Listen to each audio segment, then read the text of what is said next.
સુરતના સચિન પોલીસ મથકની હદમાં પાનનો ગલ્લો ચલાવનારને ત્યાંથી તમાકુ લઈ રૂપિયાના આપી ગાળો આપ્યા બાદ જીવલેણ હુમલો કરી લૂંટ ચલાવનાર લૂંટારુઓને સચિન પોલીસે ઝડપી પાડ્યા હતા. સુરતની સચિન પોલીસ પાસેથી મળતી માહિતી મુજબ ગત 16 મેના રોજ બપોરના સમયે સચિન ખાતે આવેલ જૂના સ્લમ બોર્ડમાં પાનનો ગલ્લો ચલાવનાર સઈદ ખાન ઉર્ફે બાબા પઠાણના ગલ્લા પર રાકેશ પ્રકાશ વાઘ, રાજ ઉર્ફે આરપી પાટીલ, સેફર અંસારી તથા સુબોધ ધર્મેન્દ્ર રમાણી તમાકુ લેવા આવ્યા હતા અને તમાકુ લીધા બાદ રૂપિયા ના આપતા શાહિદે રૂપિયા માંગતા આરોપીઓ ઉશ્કેરાયા હતા અને ગાળો આપ્યા બાદ મારતા વચ્ચે પહેલા શાહિદના ભાઈ કુરબાન ખાનને ચપ્પુ વડે તથા પાવડા વડે જીવલેણ હુમલો કરી ગલ્લામાંથી રોકડા રૂપિયાની લૂંટ કરી ભાગી છૂટ્યા હતા.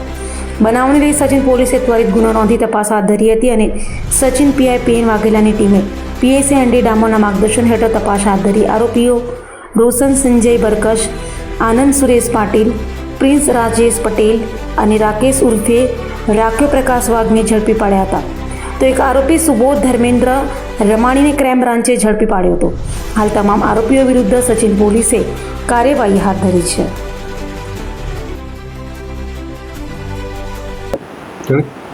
ગઈ તારીખ 16/5/2026ના રોજ બપોરના 15:00 સુમારે જે સચિન ખાતે આવેલ જૂના સ્લમ બોર્ડમાં હનુમાનજી મંદિરની પાછળ જાહેરમાં જે 307નો બનાવ બનેલો એના અનુસંધાને સચિન પોલીસે જ્યાં ગુનામાં બહુ જ રીઢા ગુનેગારો સંડોવાયેલા જણાયા હતા તુરંત એક્ટિવ થઈ 4 આરોપીઓની ધરપકડ કરવામાં આવેલ છે.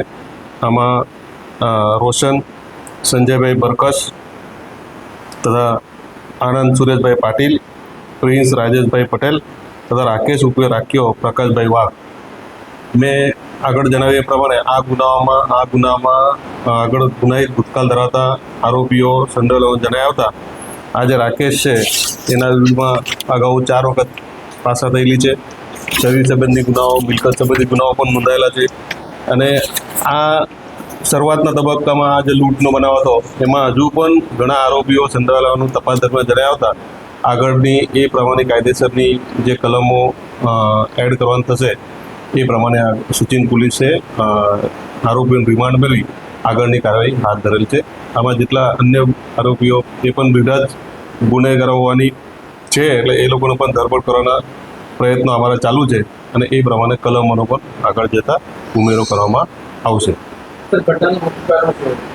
લૂંટ અને જે ગલ્લાની લૂંટ અને એ પ્રકારનો વિવાદ હતો.